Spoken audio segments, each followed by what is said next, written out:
And I always thought, somehow in my mind, I always connected you with Clovis, but I understand you didn't live in Clovis, but you must have roped around there a lot, because that's where I thought you were from. But after reading your history here, you lived in Corona and was born 1920, Cypress Springs, Comanche County, Texas. Before John D. was born, his parents, Lon and Lenny Lillian Denton Holleyman, had ranched in Lee County, which is Lovington, Hobbs, Eunice, Jal, and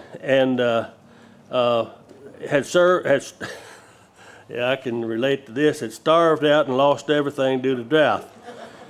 His father then went to work in the oil fields in Comanche County. I'm going to pause here just a minute. Somebody brought up Joe Evans today, and Papa, we had called him Papa Joe. He wasn't my papa, but everybody called him Papa Joe Evans. And they had a ranch around Pecos.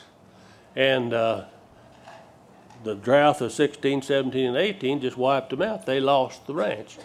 As a matter of fact, I read a story where Dub finally paid the debt off in 1948.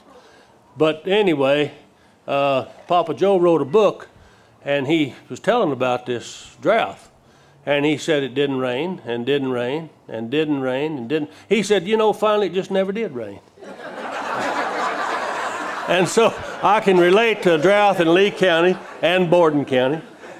But John D.'s earliest memories were of a ranch life on the McNeil Ranch east of Crosby, Texas, where his parents were living and where he learned to ride a horse. His parents left that ranch in 1924 and moved to Midland, and his father drove the mail car from Midland to Lovington. And that reminds me of another story about Tom Ross that brought that up in Milk Good. We had a friend in Big Spring that was a salesman. He said a drummer. And he was driving from Lubbock to Lovington one day and stopped in Seminole at that hotel that day, and he was there drinking coffee with everybody and left and went on to Lovington. And by the time he got to Lovington, it was on the wire that Good and Ross had shot these people there at Seminole. Now, he was telling us this story one night at the ranch, and he realized all of a sudden that he had known Barbara's mother in Lubbock and said she was the prettiest girl that I ever saw. And he tried to date her, but her parents wouldn't let her date him because he was a drummer. Barbara spoke up and said, well, you know, Bull, I never knew you played in the band. Anyway, that's just a little aside about from Midland to Lovington. The family moved several times before moving to Murchison in 1929. His mother died that year, and the years from 1930 to 35 were the Depression years, and were very hard and provided bad memories for the young man. I think everybody can relate to that lived in that time. But the turnaround of his young career came after he went to work for Mr. John Scott on their family ranch. John Scott was a recipient of this same reward in 2001. John D. graduated from Murchison in 1937, and after graduation, he worked as a hand for the Nolke estate for a year, as he had in the summer through high school. He left there and worked for Buck Kelton at the McElroy Ranch Company for 4 years. And incidentally, he said about Buck, and it may be in here, anyway, he said Buck was one of the hardest working men he ever worked for in his life.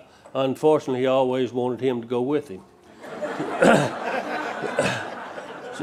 Shortly before enlisting in the United States Air Force, he had bought a new saddle. As he prepared to leave for induction, he traded the new saddle to Buck Kelton for an old Jersey cow. That was in November of 1941.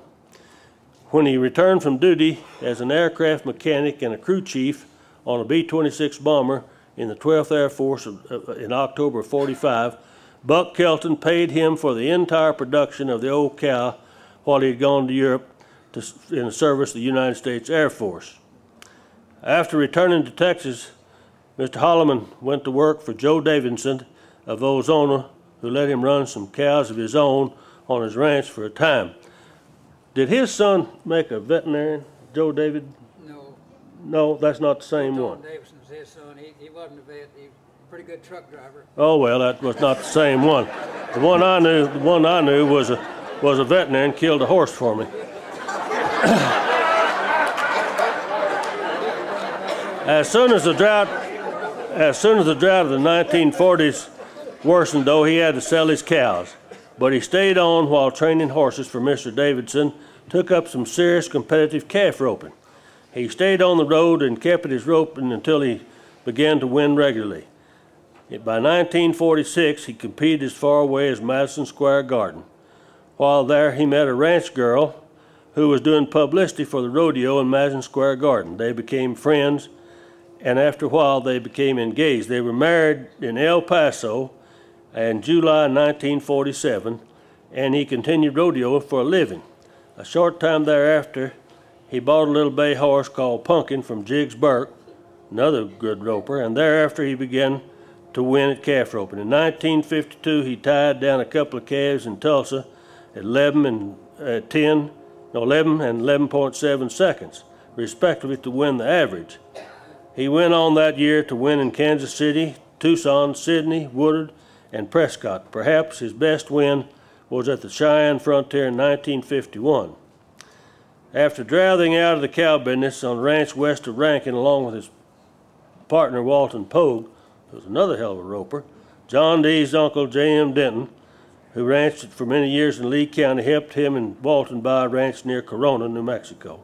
That was in 1956. Just right after that bad 5-year drought. It wasn't quite over at that time. They ran both cattle and sheep there until 1970, when all the sheep were sold. In 1974, John Dee bought Walton's interest in the cattle, and in 1978, he bought Walton Pogue's interest in the ranch. As of this year, John Dee and Eva May have continued to live and work on that ranch at Corona for 47 years. All cattle work has been done horseback throughout. John Dee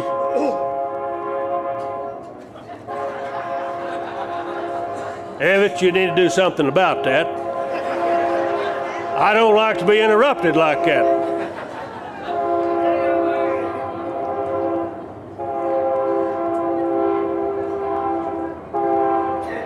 Besides that, it interrupted my sleep last night.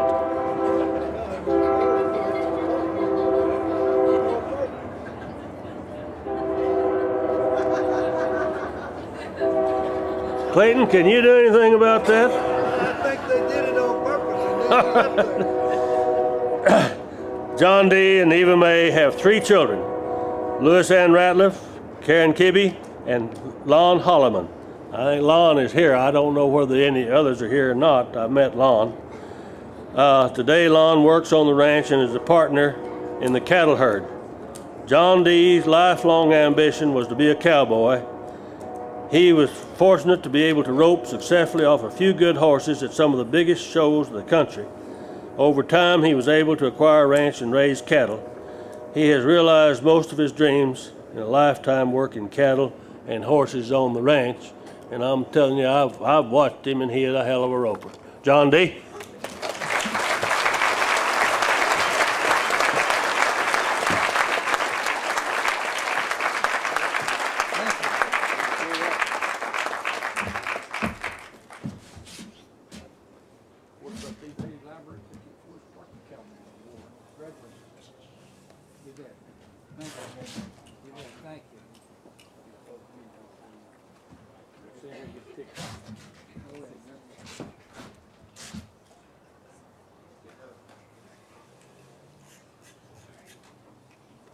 Pleased, because I really am.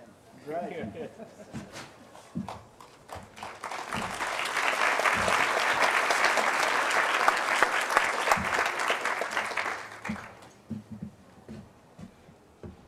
Well, this has been quite an honor for me. I want to thank the Haley Library, Pat McDaniel, Evis Haley, and everyone that had anything to do with this honor, which is a great honor for me. And I want to thank all my friends, my family for being here today. Appreciate that. And I want to introduce my wife, Eva Mae Wilkin Holleyman. She can't stand.